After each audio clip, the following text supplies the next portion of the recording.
Assalamualaikum warahmatullahi wabarakatuh. Bismillah, alhamdulillah, wassalatu wassalamu ala rasulillah Sayyidina Maulana Muhammad ibn Abdullah wa ala alihi wa sahbihi wa man tabi'ahudah.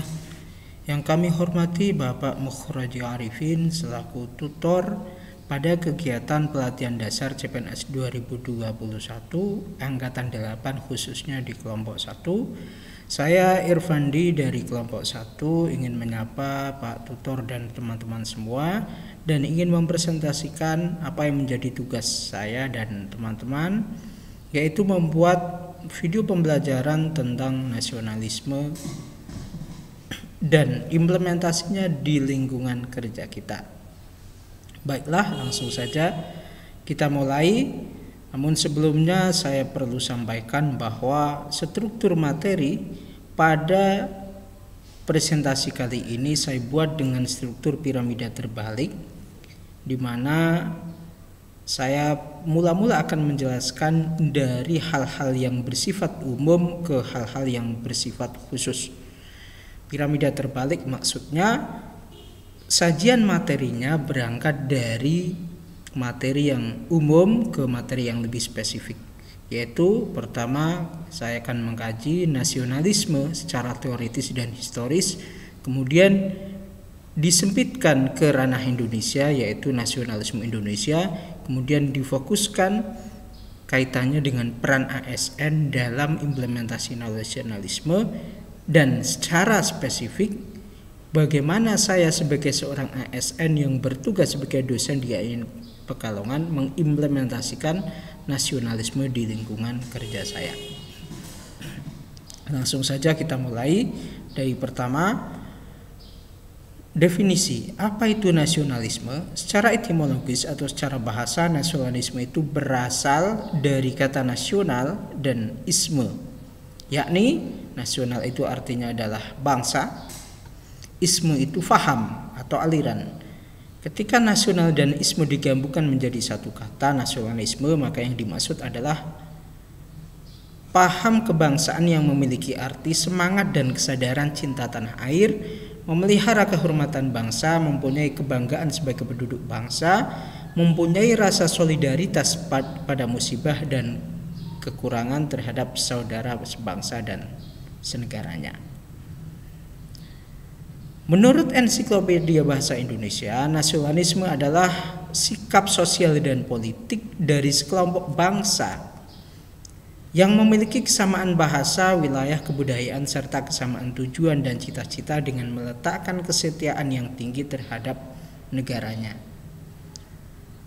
Itu definisi yang masih bersifat umum ya. Lebih spesifik, Hans Kohn mengungkapkan atau mendefinisikan bahwa nasionalisme adalah faham yang memandang bahwa kesetiaan tertinggi individu harus diserahkan pada negara kebangsaan.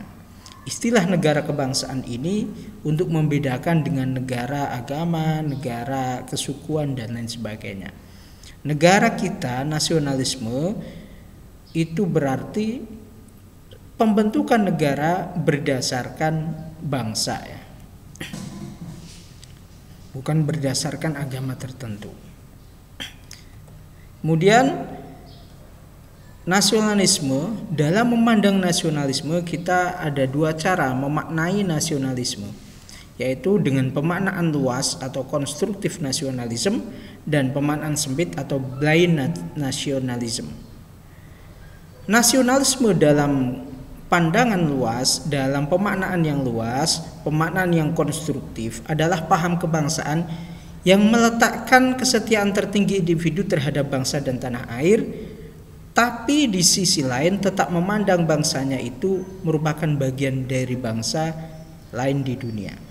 Dengan ungkapan yang lebih sederhana, nasionalisme dengan makna luas itu mencintai bangsa sendiri tanpa merendahkan bangsa lain, menyadari bahwa bangsa kita juga bagian dari bangsa lain, menyadari bahwa bangsa-bangsa lain juga punya kecintaan dan solidaritas terhadap bangsanya sebagaimana kecintaan dan solidaritas kita terhadap bangsa kita.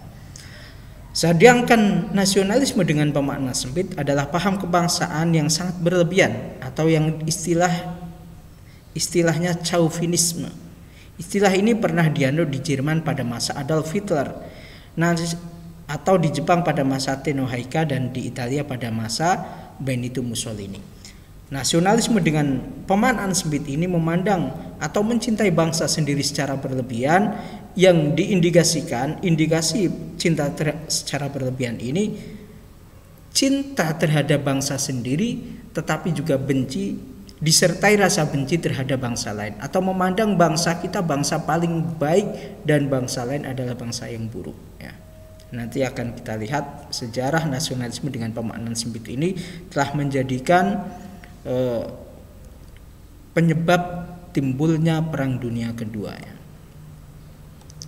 Secara historis, secara sejarah, pada akhir abad 18 dan awal abad 19 Masehi muncul paham nasionalisme di benua Eropa dan Amerika. Kemudian ide nasionalisme bangsa Amerika didorong oleh semangat kebebasan dan persamaan melawan sistem kekuasaan yang diskriminatif terhadap ras tertentu. Dalam hal kasus Amerika, pemerintah Amerika pada waktu itu menerapkan diskriminasi terhadap ras hitam dan keistimewaan terhadap ras putih, sehingga muncul gerakan-gerakan nasionalisme yang ala Amerika yang didasari semangat kebebasan persamaan. Sedangkan nasionalisme di Eropa paling menonjol itu ada di Perancis dan Jerman. Di Perancis itu erat kaitannya dengan revolusi industri, sedangkan nasionalisme di Jerman berangkat dari cara pandang chauvinisme, yaitu Hitler ya, yang dipimpin oleh Hitler, yang memandang ras Arya sebagai ras terbaik dan ras lain adalah ras buruk. Dengan cara pandang seperti ini, pada gilirannya Hitler berhasrat untuk memusnahkan bangsa lain, hal yang kemudian memicu terjadinya Perang Dunia Kedua. Ini sekedar refleksi sejarah sebagai pelajaran agar dapat diambil pelajaran oleh kita, agar nasionalisme kita bukan nasionalisme yang buta, tapi nasionalisme yang konstruktif, yang membangun ya. Nasionalisme yang beririsan dengan internasionalisme sekaligus. Kemudian lebih spesifik ke Indonesianisme. Nasionalisme di Indonesia. Secara historis ada beberapa faktor pendorong yang memunculkan semangat nasionalisme di kalangan para pendahulu kita, para founding father bangsa kita ya. Ada faktor internal dan ada faktor eksternal. Faktor internalnya adalah pertama, kenangan kejayaan masa lampau, yaitu kerajaan Sriwijaya dan Majapahit. Kita tahu bahwa bangsa kita pernah punya kerajaan yang besar, yaitu Sriwijaya dan Majapahit, yang kekuasaannya sampai ke negara lain saat ini ya. Kalau saat ini termasuk negara lain, sampai Thailand, sampai Malaysia. Nah, dengan kejayaan masa lampau yang demikian rupa, kondisi saat itu kita justru terjajah. Maka kenangan kejayaan masa lampau itu menjadi inspirasi dan pendorong timbulnya rasa nasionalisme para pemuda-pemuda saat itu. Yang kedua adalah perasaan senasib dan sepenanggungan akibat penderitaan dan kesengsaraan dari penjajahan Belanda. Rasa senasib atau sepenanggungan yang kemudian rasa senasib sebagai bangsa terjajah yang kemudian membuat para pemuda-pemuda waktu itu berpikiran mengimajinasikan adanya satu komunitas, atau yang oleh Anderson disebut, Benedict Anderson disebut sebagai komunitas imajinatif, yang komunitas imajinatif itulah negara ya, negara yang dimaksud adalah negara. Para pemuda-pemuda dari berbagai daerah, dari berbagai kerajaan yang berbeda waktu itu ya, kok tiba-tiba punya pikiran untuk bersatu. Itu karena punya imajinasi kolektif tentang adanya satu bangsa pemersatu yang bisa mempersatukan seluruh Nusantara yang saat itu dijajah di bawah pemerintahan Hindia Belanda. Kemudian faktor yang ketiga adalah munculnya golongan cendekiawan, di mana banyak para pemuda-pemuda bangsa kita yang belajar di Stovia di Belanda, yang rata-rata waktu itu adalah para calon dokter ya. Dan yang keempat adalah adanya paham nasionalis yang berkembang dalam bidang politik, sosial, ekonomi, dan kebudayaan. Sedangkan faktor eksternal, pertama, kemenangan Jepang atas Rusia. Sebagai bangsa Asia, kemenangan Jepang atas Rusia ini kemudian membangkitkan semangat para pemuda bangsa kita bahwa Asia bisa kok mengalahkan Eropa. Tentunya kalau Jepang bisa mengalahkan Rusia, maka pemuda Indonesia atau bangsa Indonesia mestinya juga bisa mengusir Belanda. Yang kedua adalah perkembangan nasionalisme di berbagai negara Asia dan Afrika ya. Salah satunya yang paling menonjol di Turki dengan runtuhnya Kesultanan Turki Utsmani dan munculnya nasionalisme yang digaungkan oleh Mustafa Kemal Atatürk. Nah, dalam perjalanan sejarahnya nasionalisme ini mengalami tantangan-tantangan yang tidak mudah. Pertama, pada periode 1908 sampai 1945, tantangan dan permasalahan nasionalisme adalah melawan kolonialisme bangsa asing. Tujuannya menjadi bangsa yang merdeka. Itu tantangan nasionalisme pada waktu itu. Sesudah 1945 terjadi proklamasi kemerdekaan, ternyata sekutu Belanda dan ditumpangi sekutu datang lagi ke Indonesia. Maka di situ muncul tantangan nasionalisme, yaitu mempertahankan kemerdekaan dari ancaman kembalinya bangsa asing. Sesudah bangsa asing sepenuhnya bisa diusir, maka pada tahun 1950 sampai 1965 muncul tantangan baru, yaitu separatisme dan radikalisme yang ditandai dengan munculnya berbagai pemberontakan seperti pemberontakan DITII, Darul Islam, dan PKI, PRRI, Permesta, dan sebagainya. Kemudian dari tahun 65 sampai 95 yaitu Orde Baru ya, masa pergantian, masa sesudah digantinya Presiden Soekarno oleh Presiden Soeharto. Tantangan nasionalisme adalah kesenjangan kesejahteraan rakyat dan masuknya asing dalam penguasaan sumber daya alam. Kemudian pada tahun 95 sampai 98 terjadi krisis multidimensi, atau yang lebih terkenal yang paling berat adalah krisis moneter yang secara tidak langsung juga berakibat pada ancaman pemisahan dari NKRI secara khusus, yaitu di kasus Timor Leste dan NAD. Bahkan pada tahun 99 Timor Leste akhirnya benar-benar pisah dari NKRI. Kemudian sejak era reformasi sampai sekarang, tahun 99 sampai sekarang, tantangan nasionalisme mewujud dalam bentuk bertumbuhnya sikap individualisme dan desentralisasi, korupsi, kolusi, dan nepotisme. Kalau pada masa Orde Baru yang korupsi itu cuma pemerintah pusat, sekarang dari segala tingkatan dan lintas sektor banyak yang melakukan KKN. KKN ini tidak hanya fenomena pemerintahan pusat, tapi bahkan sampai ke tingkat desa. Ini tantangan nasionalisme kita hari ini.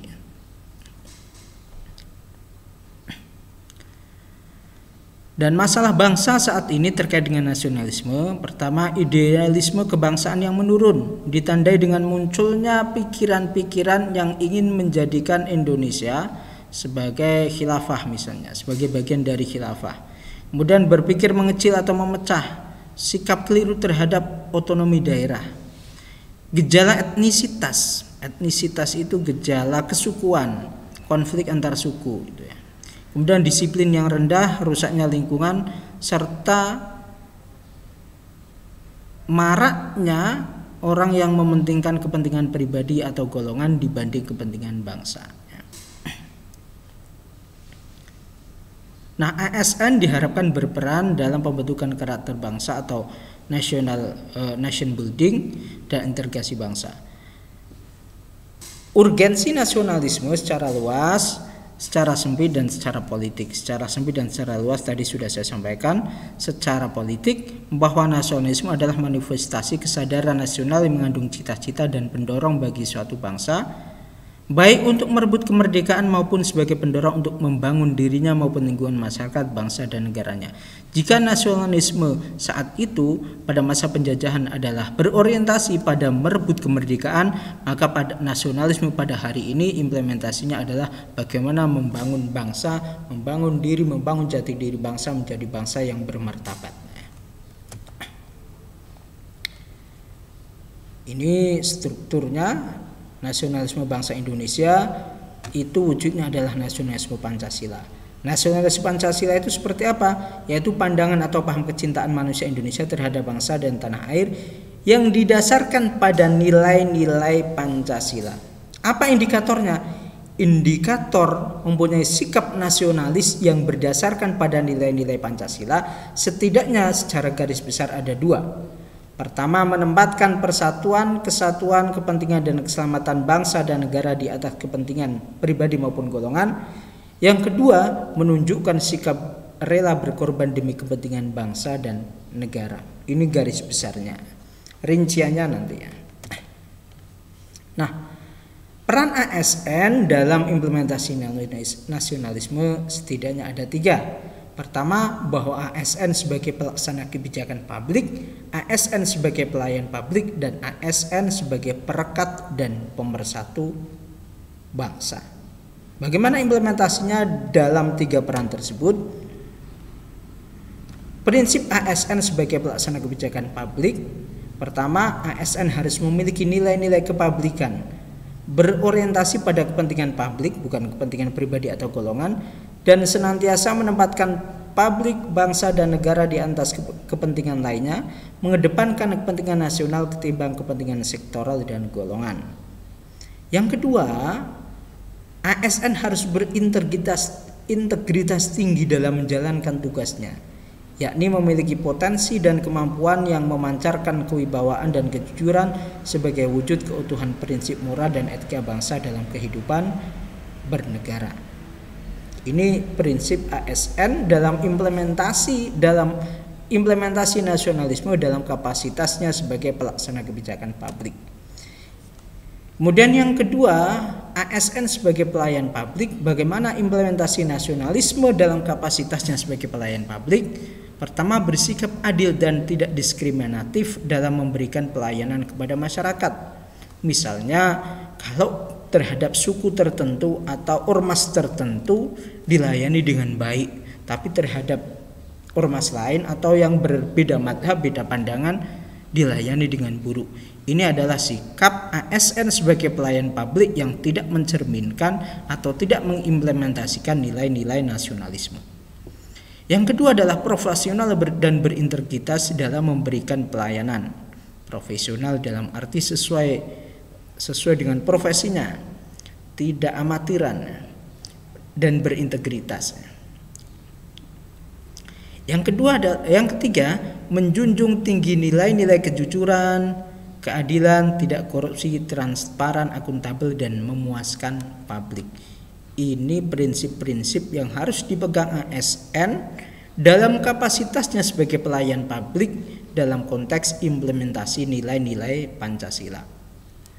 Yang nomor 3, peran ASN sebagai pemersatu bangsa dan negara, bahwa ASN harus memiliki jiwa nasionalisme dan wawasan kebangsaan yang kuat, memiliki kesadaran sebagai penjaga kedaulatan negara, serta menjadi perekat bangsa dan mengupayakan situasi damai di seluruh wilayah Indonesia, serta berturut serta dalam menjaga keutuhan NKRI.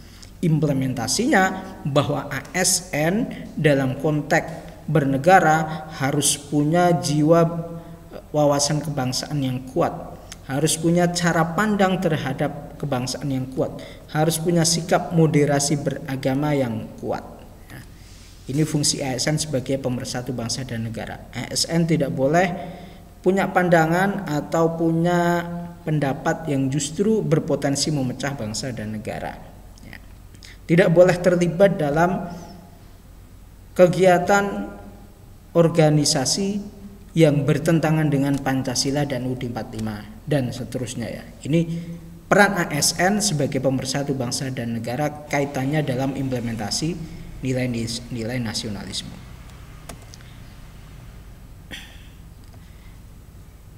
Nah, yang keempat, peran ASN dalam menciptakan kondisi damai. Itu setidaknya ada 3 secara garis besar. Pertama, bersikap netral dan adil, seperti saya contohkan tadi ya. Yang kedua, mengayomi kepentingan kelompok minoritas, tidak membuat kebijakan diskriminatif. Ya. Misalnya mentang-mentang kita mayoritas terus berbuat diskriminatif terhadap minoritas, melayani dengan buruk, atau menutup akses kelompok minoritas terhadap fasilitas negara, terhadap kesempatan-kesempatan untuk berkontribusi pada negara. Dan yang terakhir, yang nomor 3, menjadi figur teladan di lingkungan masyarakat. ASN adalah representasi negara.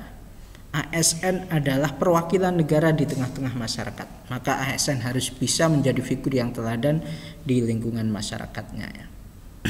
Nah, saya tarik lebih spesifik ke bidang kerja saya sebagai dosen di AIN Pekalongan. Bagaimana implementasi nasionalisme di lingkungan kerja sebagai dosen?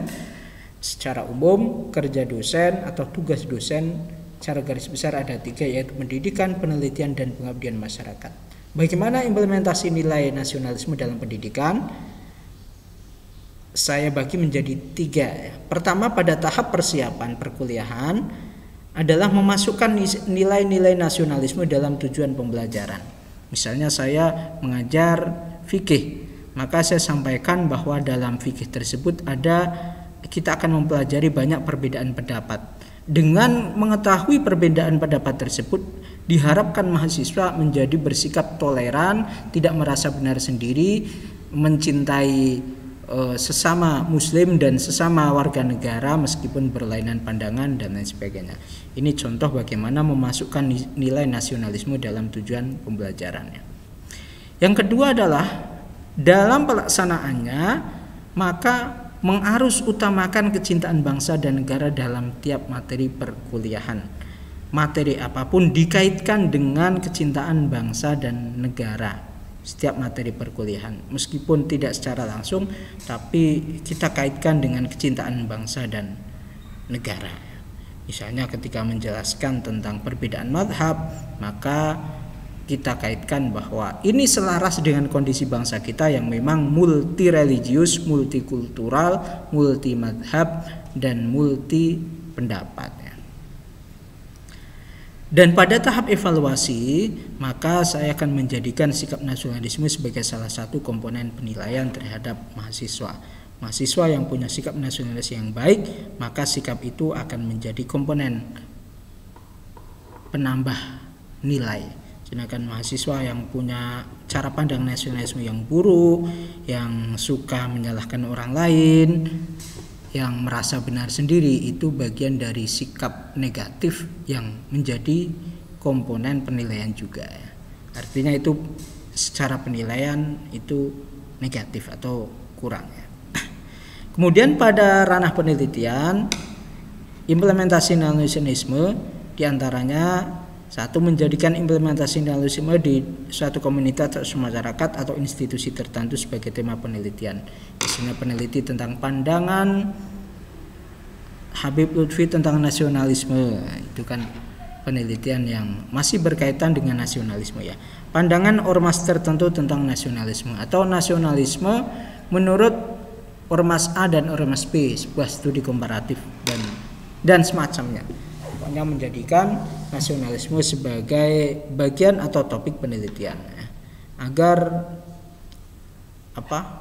tema nasionalisme ini menjadi syiar di tengah masyarakat. Yang kedua, menjadikan peningkatan nasionalisme sebagai tujuan penelitian. Penelitian mempunyai tujuan praktis maupun teoritis. Secara praktis mungkin untuk kegunaan-kegunaan tertentu sebagai penambah nilai kum, sebagai skripsi, disertasi, tesis dan sebagainya. Tapi tujuan teoritisnya untuk memperkaya wacana atau khazanah-khazanah tentang nasionalisme misalnya. Dan yang terakhir, di bidang pengabdian masyarakat, kita bisa melakukan dakwah dan gerakan-gerakan di tengah masyarakat yang berorientasi pada peningkatan rasa nasionalisme. Misalnya ketika kita khutbah Jumat, maka disusupi dengan tema-tema nasionalisme. Ketika mengajar di tengah masyarakat, ciping dan lain sebagainya, maka perlu juga misalnya diselipi dengan menyanyi lagu-lagu nasionalisme seperti lagu-lagu Ya Lalaton dan sebagainya. Saya kira itu Pak Tutor, Pak Mukhroji dan teman-teman semua presentasi saya tentang implementasi nasionalisme di dunia kerja ya. Kurang lebihnya mohon maaf yang sebesar-besarnya. Wallahu muwaffiq. Assalamualaikum warahmatullahi wabarakatuh.